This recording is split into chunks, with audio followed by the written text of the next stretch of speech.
नमस्कार, मैं बालक गुप्ता एसडी न्यूज से अपने कैमरा पर्सन रेसरेगनी के साथ। इस वक्त हम लोग पूर्व प्रधान जोली ग्रांट विधानसभा डोईवाला 23 नंबर और वर्तमान अध्यक्ष नगर पालिका परिषद डोईवाला के प्रतिनिधि और प्रदेश सचिव उत्तराखंड रायपुर विधानसभा प्रभारी जो है सागर मनवाल जी, उनके निवास पर आए हैं, क्योंकि वो अपनी विधानसभा के दावेदार भी हैं विधानसभा सीट के लिए। तो उनसे इस पर बात करेंगे विस्तार से। सबसे पहले मनवाल जी, आपका जो है एसडी न्यूज में बहुत बहुत स्वागत है। धन्यवाद आपका।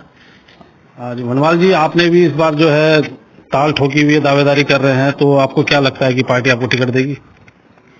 देखिए, पार्टी ने हमें बहुत कुछ दिया है और हमें प्रदेश सचिव इतनी कम उम्र में बनाया है, रायपुर विधानसभा का प्रभारी बनाया है। मैं पिछली बार भी जब किशोर उपाध्याय जी माननीय अध्यक्ष थे तो भी मैं उनके साथ प्रदेश सचिव था। रायपुर ये भगवानपुर विधानसभा का मुझे सह प्रभारी होने का मौका दिया। तो देखिए, हम दावेदारी जरूर करेंगे, लेकिन निश्चित रूप से जिसे टिकट मिलेगा हम उसके साथ तन मन धन से ऐसा चुनाव लड़ेंगे कि हम स्वयं ही चुनाव लड़ रहे हैं। सागर जी, आप युवा भी हैं और जोश भी है, और आपका जो प्रोफाइल है वो भी, आप प्रधान भी रहे हैं, इस टाइम जो है प्रदेश सचिव भी हैं उत्तराखंड कांग्रेस कमेटी के। तो आपको क्या लगता है, कितनी उम्मीद है कि आपको टिकट मिल जाएगा? देखिए, मैं लगभग 2000 के आसपास 2000 में मुझे यूथ कांग्रेस का ब्लॉक अध्यक्ष से मैं कंटिन्यू पार्टी की सेवा कर रहा हूं। उसके बाद मैं ये उत्तराखंड अलग हुआ, फिर मैं उत्तराखंड जब अलग हुआ तो मैं जिला महासचिव रहा यूथ कांग्रेस में। मैं 20 सूत्रीय कार्यक्रम मेंबर रहा उत्तराखंड सरकार में जब नरेंद्र तिवारी जी की सरकार थी। और निश्चित रूप से मैं लगातार कई अनेक पदों पे रहा हूं और आज मैं दावेदारी कर रहा हूं। लेकिन हमारे हीरा सिंह बीस जी जो हमारे सम्मानित हैं, अगर वो चुनाव लड़ेंगे तो उनके आगे हमारी कोई दावेदारी नहीं होगी। जी हाँ, अगर टिकट पार्टी नहीं देती फिर भी आप जो है कांग्रेस के सपोर्टर तो रहेंगे? बिल्कुल, कांग्रेस पार्टी जिसे भी टिकट मिलेगा हम तन मन धन से उनके साथ हैं। इस तरह चुनाव लड़ेंगे कि हमें खुद ही चुनाव लड़ रहे हैं। अच्छा, चलिए, ये तो पार्टी की बात हुई और टिकट की बात हुई। आपकी डोईवाला विधानसभा क्षेत्र में कोरोना को लेकर क्या गतिविधियां चल रही हैं? देखिए, हमारे यहाँ गतिविधियां ये चल रही हैं कि हमने आजकल लगभग 3-4 ट्रैक्टर लगा रखे हैं सैनिटाइजर के लिए। हमारे क्षेत्रों में जहां पर भी कोरोना पॉजिटिव पाया जाता है, हमारी तुरंत 2 वर्कर ऐसे हैं डोईवाला क्षेत्र में। पूल हमने 2 जोन में बांट दिया है, एक पूल पार, एक पूल इधर, जो सोंग नदी डोईवाला की है 2। तो वो तुरंत उनके यहाँ सैनिटाइजर करने जाते हैं। जितनी हमारी नगर पालिका से मदद होती है हम करें। हमारे तुरंत 6 बजे आजकल हमारे कंटिन्यू ट्रैक्टर क्षेत्र में निकल जाते हैं 2 बजे तक। और जो भी हमारा किसी को किट नहीं पहुंचती हम वो व्यवस्था करवाते हैं। और हमारे सीएमओ के एस भंडारी साहब डोईवाला की जो स्वास्थ्य विभाग से जुड़े हैं, उनसे कंटिन्यू हमारे संपर्क में रहते हैं। हम बिल्कुल लगे हुए हैं आजकल। हम भी चाहते हैं कि किसी को देखो दुख तकलीफ किसी के न, और जनता से अपील करते हैं कि अपना दूरी बनाए रखें, मास्क लगाकर बाहर निकलें और जो सरकार लॉकडाउन कर रही है उसका पालन करें। सरकार के निर्देशानुसार शादी हो, विवाह हो या किसी फंक्शन में उनके निर्देशानुसार कार्यक्रम करें। असल में कई जगह शिकायत भी आ रही है कि जैसे अस्पतालों में बेड नहीं है, पेशेंट दिन पर दिन बढ़ते जा रहे हैं, और आप अपने स्तर से सैनिटाइजर वगैरह करें, लेकिन ये क्या काफी है?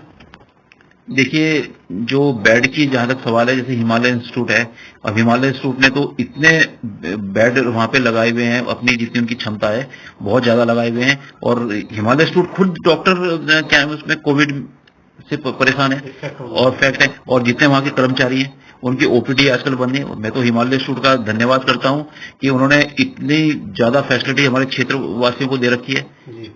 तो अब हमारे आज या कल में हमारे जो अधिशासी अधिकारी हैं विजय प्रताप चौहान जी, उनके द्वारा एक पहल की गई और ये एसडीएम को साथ में लेके एक उत्तरांचल डेंटल कॉलेज जो माजरी ग्रांट में बंद है इस समय, तो उन्हें चालू किया जा रहा है क्योंकि वो डेंटल का काम करते हैं। तो उसमें कोविड सेंटर बनाया जा रहा है। और एक आर्यन हॉस्पिटल है डोईवाला, एक सैड है, तो उनको भी ये अनुमति मिल गई है डीएम साहब से। तो ये 2-4 दिन में इसमें कार्य हो जाएगा।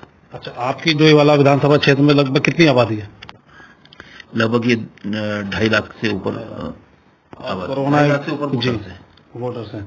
तो कोरोना लगभग जो आपके एरिया में है, कोरोना कंट्रोल में है या यहाँ भी पेशेंट दिन पर दिन बढ़ते जा रहे हैं? देखिए, बढ़ते तो जा रहे हैं लेकिन ठीक भी हो रहे हैं। और लेकिन मुझे थोड़ा सा ऐसा लग रहा है कि जो अब इस समय कोरोना का वो चल रहा है, ये इस समय बिल्कुल पीक पे है। और मैं 2-4 दिन से देख रहा हूँ कि जो इस समय मौतें हो रही हैं वो जवान हो रही हैं। जवान मौतें हो रही हैं। चाहे उसमें अब, क्योंकि आजकल आप देख रहे होंगे कि जो 45 से ऊपर का है वो बीपी की दवाई भी लेता है, शुगर की दवाई भी लेता है, तो कहीं ना कहीं जो दवाई ले रहे हैं उन पे ज्यादा असर नहीं हो रहा। जो क्योंकि इस क्षेत्र में मैं रात दिन घूमता हूँ, तो जो बुजुर्ग लोग हैं फिर अब इसने 18 से 40 के बीच अटैक करना शुरू किया है। ये निश्चित हो गया, क्योंकि वो दवाई नहीं ले रहे हैं, जवान मौतें ज्यादा हो रही है। सागर जी, ये तो बड़े विषम परिस्थिति है और सरकार भी अपनी तरफ से प्रयत्न कर रही है। अच्छा, एक चीज और जानना चाह रहा हूँ, आप अपनी तरफ से प्रयास कर रहे हैं, तो सर इसमें आपको प्रशासन की भी हेल्प मिल रही है? हाँ, निश्चित रूप से मिलती रहे है हेल्प, मिलती है। सैनिटाइजर वगैरह समय समय पर हो रहा है? नहीं, सैनिटाइजर तो हमारी नगर पालिका खुद स्वयं खरीदती है। अच्छा, वो स्वयं कर रही है ना। और अगर कोई दिक्कत आ जाती है कि आपके डोई वाला क्षेत्र में कोई आदमी आपको फोन करता है, तो आपको उसकी क्या सुविधा देने में, बेड वगैरह करवा देते हैं हॉस्पिटल में या नहीं? देखिए, बेड खाली होना चाहिए। देखिए, हम अब किसी का अगर हम कोई हमारा परिवार का अगर किसी को कुछ बेड चाहिए, तो हम ये थोड़ी नहीं दूसरे को हटा देंगे। तो हम ये ऐसा नहीं है, लेकिन जिस हिसाब से मदद हम जितनी हमसे मदद होती है हम करते हैं। तो सागर जी, आपसे बस ज्यादा बात नहीं कर लूंगा मैं। लास्ट को सवाल ये रहेगा कि आप अपने क्षेत्रवासियों को, प्रदेशवासियों को क्या संदेश देना चाहेंगे?